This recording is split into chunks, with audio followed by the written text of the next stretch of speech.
Hello everyone, मैं मिथुन सिंह स्वागत करता हूं आप सभी का। आशा करता हूं आप सभी बहुत अच्छे होंगे। अगर आप जेटेट सितंबर 2024 का एग्जामिनेशन दे रहे हो तो आपके लिए बहुत बड़ी बड़ी खबर आई है यहाँ पे, और उन सभी खबर पे बिल्कुल इत्मीनान से हम लोग चर्चा करेंगे और आपको ऑथेंटिक और जेन्युइन इन्फॉर्मेशन देने की कोशिश करेंगे, ताकि आपके अगर एप्लीकेशन फॉर्म में किसी भी तरह का कोई समस्या आ रही हो उससे आप जो है निपट पाओ। पहली बात। दूसरी बात, शिक्षा मंत्री का क्या बयान है। पारा टीचर इनसे मिलने के लिए गए थे, वहां से 2-3 स्टेटमेंट आपको देखने को मिल जाएगा। इनके इंटरव्यूज को मैंने जो है यूट्यूब पे देखा, न्यूज़पेपर के आर्टिकल्स को भी पढ़ा, उसके अकॉर्डिंगली मैंने ये वीडियो बनाई है। मैं आपको क्लियरली बता देता हूँ, मैं ना कोई जैक का अध्यक्ष हूँ, ना ही जेएसएससी का अध्यक्ष हूँ, ना ही मैं कोई वहाँ का स्टाफ हूँ।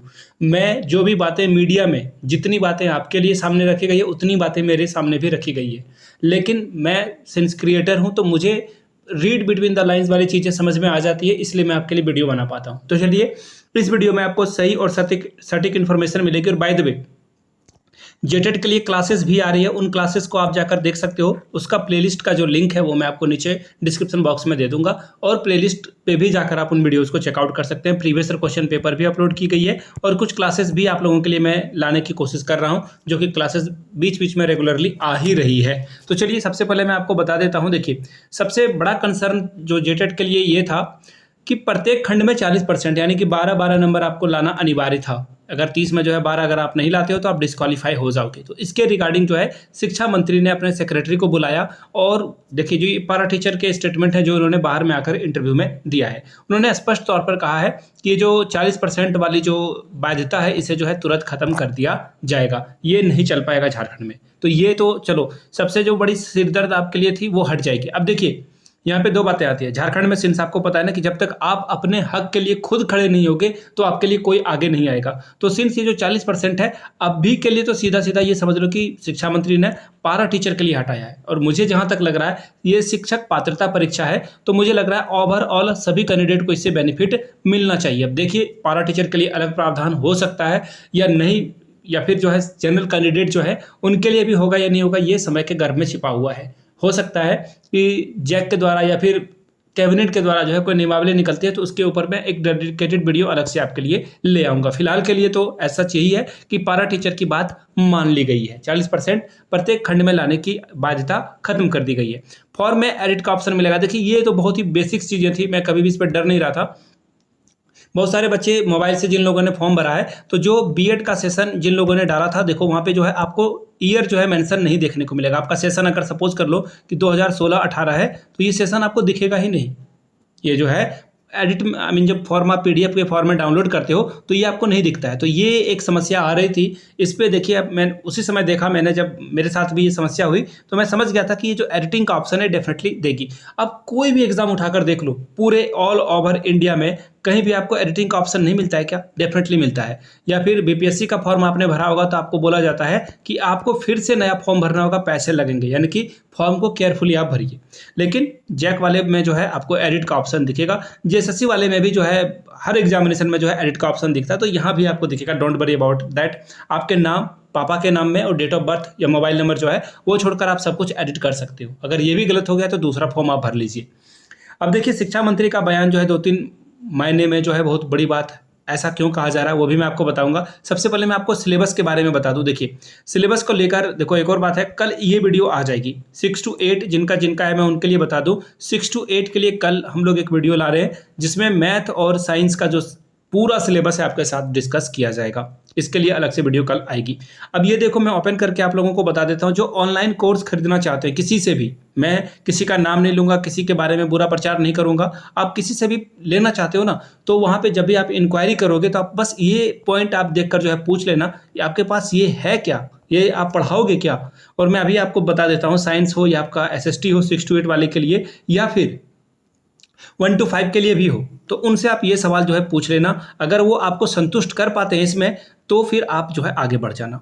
अब यहाँ से देखिए, आप देखो, एक्चुअली मैं फिर से एक बार आप यहाँ से ऊपर से दिखाता हूँ आपको। ये देखिए, ये नई नियमावली है झारखंड सरकार की स्कूली शिक्षा साक्षरता विभाग के द्वारा जो है नियमावली है। जैक के वेबसाइट पे ही आपको मिल जाएगा। नहीं तो आप हमारे टेलीग्राम से जुड़ जाइए। टेलीग्राम चैनल का लिंक नीचे कमेंट बॉक्स में और डिस्क्रिप्शन बॉक्स दोनों जगहों पे दिया गया है। वहां से आप इसे जाकर डाउनलोड कर सकते हैं फ्री ऑफ कॉस्ट में, या फिर जैक के वेबसाइट से खुद से डाउनलोड कर सकते हैं। अब यहाँ से देख लीजिए, ये जो निकाला गया इसमें आप जो है देखो ये जो सीरियल नंबर आपको दिख रहा है ना, इस सीरियल नंबर पे आपको आना है। ये देखिए मैं अभी आपको सीरियल नंबर दिखा देता हूँ। यहाँ से आप देखो इस सीरियल नंबर 19 पे आप आओगे और इसमें जो है क्या बातें लिखी गई है, ये सारे पॉइंट को जो मैं अभी रेक्टेंगल बना रहा हूँ ना, इस शेप में जो बातें लिखी गई उसे ध्यान से पढ़िए।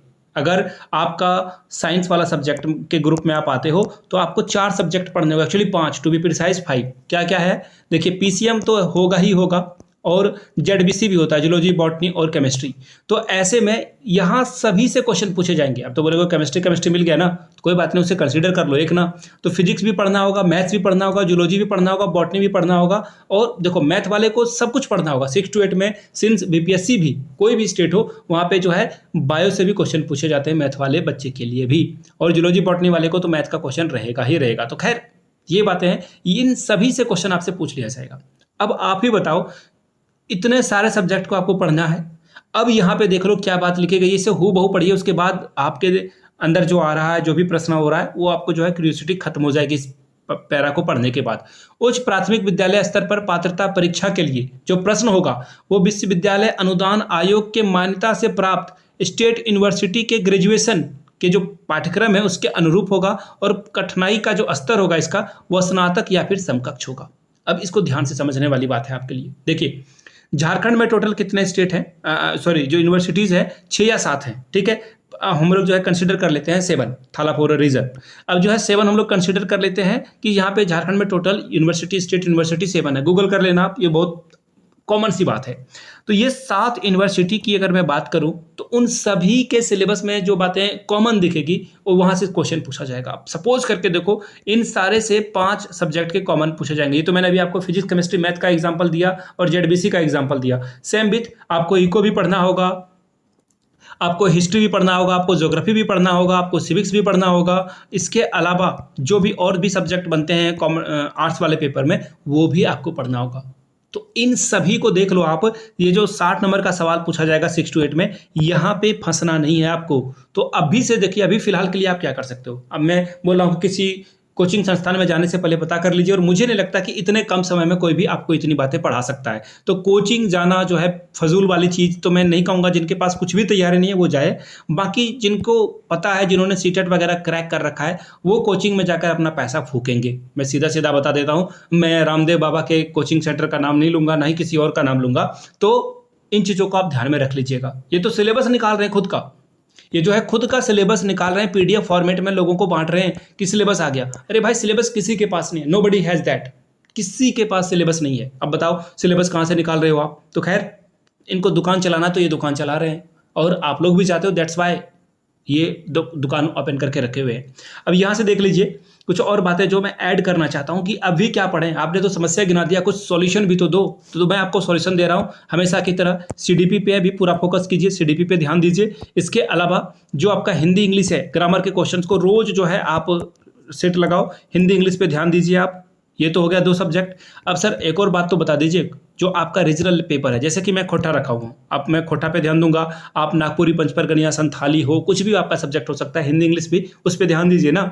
ये तो हो गया कंप्लीट। अब बचा 60 नंबरों का सब्जेक्ट आपका। तो फिलहाल के लिए आप जो 6 to 8 में पुराने पैटर्न पे तैयारी करते थे, जैसे कि +2 तक आप तैयारी करते थे, तो +2 के लिए जो सिंपल सा है, एटलीस्ट आपको सभी एसआई यूनिट आपको जो है पता होना चाहिए। छोटे छोटे एसिड बेसिस सॉल्ट के जो क्वेश्चन पेपर है, जो क्लास 7 में भी है एनसीईआरटी में और 10th में भी है, तो इन सभी चैप्टर को एटलीस्ट पढ़ लीजिए ना। जैसे फोर्स आपको जो है और 2-3 जगहों पे दिखेगा, लाइट आपको 2-3 जगह पे दिखेगा, तो इन चैप्टर्स को अच्छे से पढ़ लीजिए आप। जैसे मुगल के बारे में आपको हर एनसीईआरटी के बुक में 2-3 क्लासेस में देखने को मिलता है, तो वहाँ से पढ़ लीजिए। 57 1857 की क्रांति, ये आपको बहुत अच्छे से पढ़ लेनी चाहिए। मुगल वंश के बारे में पढ़ लीजिए, चंद्रगुप्त मौर्य के बारे में, मौर्य वंश के बारे में अच्छे से पढ़ लीजिए। यहाँ से क्वेश्चन तो आएंगे ही आएंगे ना, तो इन पे ध्यान दीजिए आप।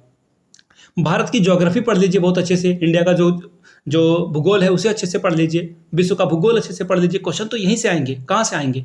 उसके बाद जो मैंने ये बताया ना आपको कि ये स्टेट लेवल के क्वेश्चन पूछे जाएंगे, इसके ऊपर अभी क्लैरिटी नहीं है। तो इस पे ऊपर अगर कुछ क्लैरिटी आती है तो एक वीडियो अलग से मैं बना दूंगा। तो ये अभी के लिए फिलहाल जो मैंने आपको बातें बताई वो अभी यही है कि इस पे जो है सरकार डिसीजन ले लेगी और फिर से जो है आपको देखने को मिलेगा, सिलेबस जो है चेंज होकर आपको देखने को मिल सकता है। तो खैर इस पे जो भी बातें आएगी उसके लिए अलग से डेडिकेटेड वीडियो मैं आप लोगों के लिए बना दूंगा। ये वीडियो पसंद आया तो प्लीज़ लाइक करें, इसे अपने दोस्तों के बीच आपको साझा करना है, शेयर करना है, उन तक पहुंचाना है इस वीडियो को। और अगर आप पहली बार चैनल पे आए हैं, चैनल को सब्सक्राइब कर लीजिए। डिस्क्रिप्शन बॉक्स में जो पढ़ाने वाली वीडियोस की लिंक है ना, उसे जाकर चेकआउट जरूर कीजिएगा, देख लीजिएगा। मिलते हैं किसी और वीडियो में, तब तक के लिए आप सभी का बहुत बहुत शुक्रिया। Have a good day.